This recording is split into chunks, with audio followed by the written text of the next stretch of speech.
Fall is the season for brisk weather, football games, and another opportunity to have a nice dinner by the fireplace.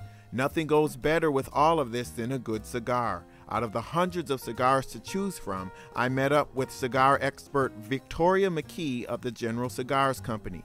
We met at Club Macanudo, one of my favorite cigar hangouts in the city. And it's one thing to sit here and look at these cigars and talk about them, but I really want to smoke one of them and get you to recommend a scotch to go with this Cohiba, because this is one of the stronger ones on the table, but it's also a high-end one that people might want to smoke for the fall. So what would you recommend in terms of a scotch for this Cohiba? What I like to do is tell people to match the body of the cigar with the body of the liquor they're drinking.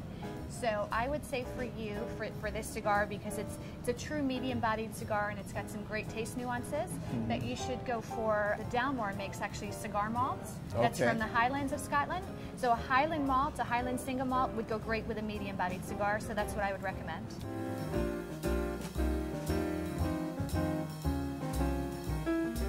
And you I have happen to have one, right? Placed on the for table, you. so bring it along. So let's there give it you a are. shot. Can you believe I'm working right now? Tough job you have, Lee. Tough job. And for all of the people out there that maybe are not experienced with this, let's cut it. Let's show people how to cut it. Okay. And then let's talk a little bit about how to light a cigar. Okay. Perfect. So I'm going to show you. I'm going to have you do it, Lee. Great, okay. You see here there's a seam. That's the cap of the cigar. Great care goes into putting the cap on, but that's actually the part you want to cut off. The trick here is not to cut too far below the shoulder. You see where it starts to slope? If you cut too far down, the entire wrapper, the outermost leaf, will come apart. Okay. So give it a shot. Just do sort of a, a tight cut on the top. Yep. About right here, would you say, right? Yeah, I think that's perfect. Give it a really good squeeze. Yep. Okay. Perfect. There you go. That's a pretty clean cut. You did a great job. Okay, yep. So. Excellent. Excellent. And so do you want me to talk you through lighting? Yeah, sure. Okay. The best thing to do is you never want to light with, a very flimsy cardboard match. A wooden match or a butane lighter is preferable. And the reason is because that will actually could taint the cigar. Yes, yes. Affect the taste of the cigar. Yeah, yeah. A poor match, like I said, the really flimsy cardboard, they're tainted with chemicals, so that will affect your smoking experience. Okay. But the best lighter is just this straight flame, right? Yes, like this, like a torch. So what you want to do is you want to take the flame under the cigar and kind of toast it. That'll get it ready to light. And then you're going to want to put it in your mouth. And you always put the flame source under. Yeah, and turn the cigar now that it's in your mouth. Exhale. Yeah. Okay, I think you're good. Well, it's going to take longer to light it this way, but it's better. It's better. It's better. And you have a nice even burn there. Let me have a little spot here. Okay, perfect. How many puffs a minute for a cigar would you say? About one puff a minute? It's more about what you're comfortable with and kind of what you're doing socially. So if you don't smoke a cigar after a certain amount of time, it will go out.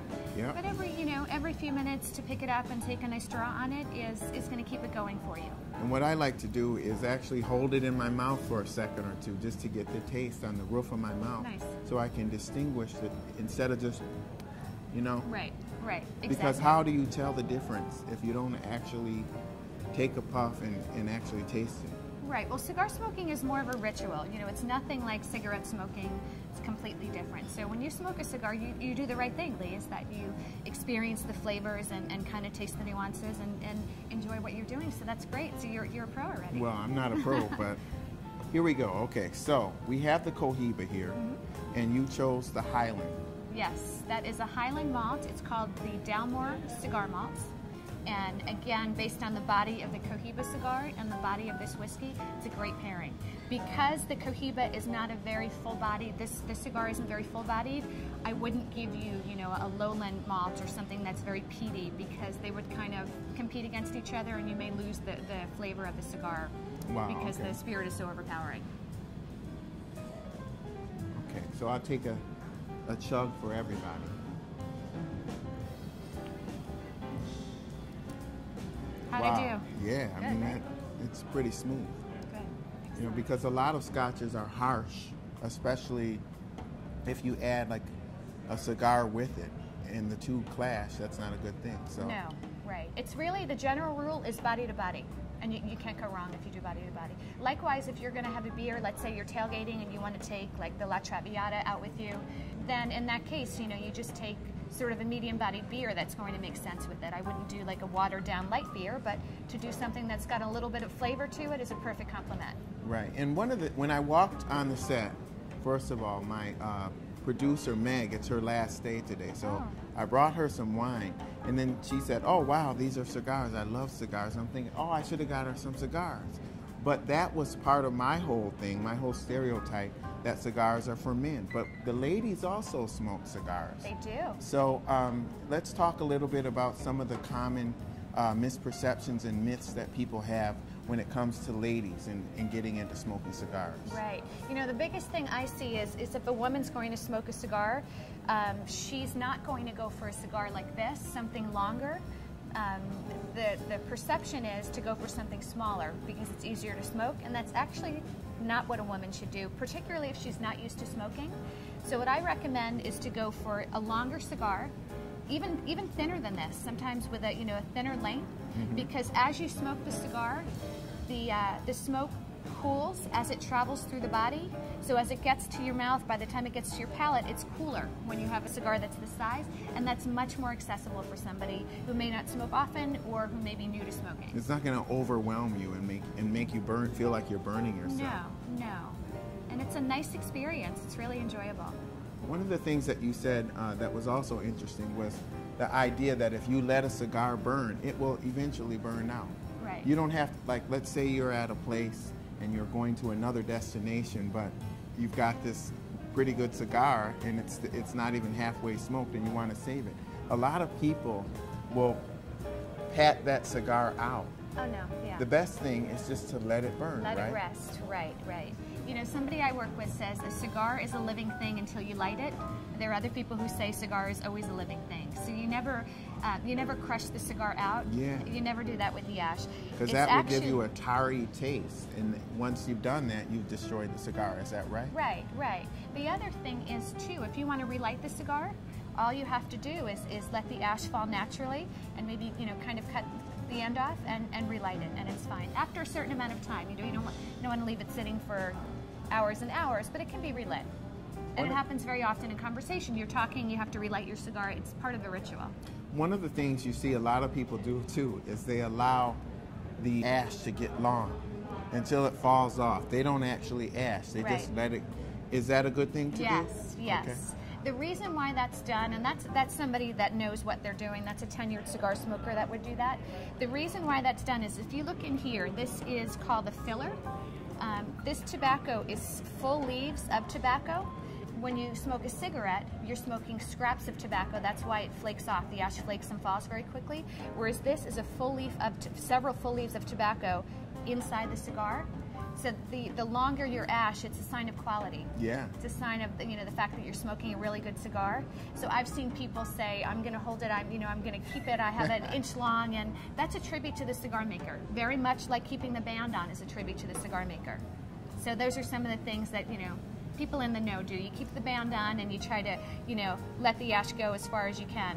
And at some point, is there any point when it starts to get down here, you're done, or should you take it off and actually finish to the end? Because doesn't it get stronger as you advance through the cigar, or is it pretty consistent throughout the smoke? It's mostly consistent. There can be certain points within the cigar that have a different, sort of a different flavor profile, but for the most part, it's consistent throughout the smoking experience.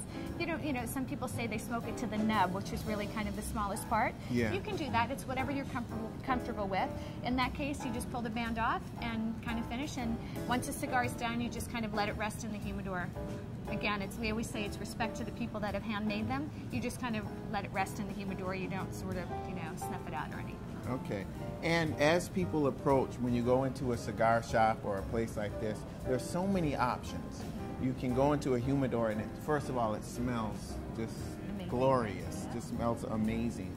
But there's so many choices, and if a person isn't really the kind of person that has smoked a lot or has gotten a favorite in their mind, there's so many things that they can choose. How do people choose cigars? How do you recommend it?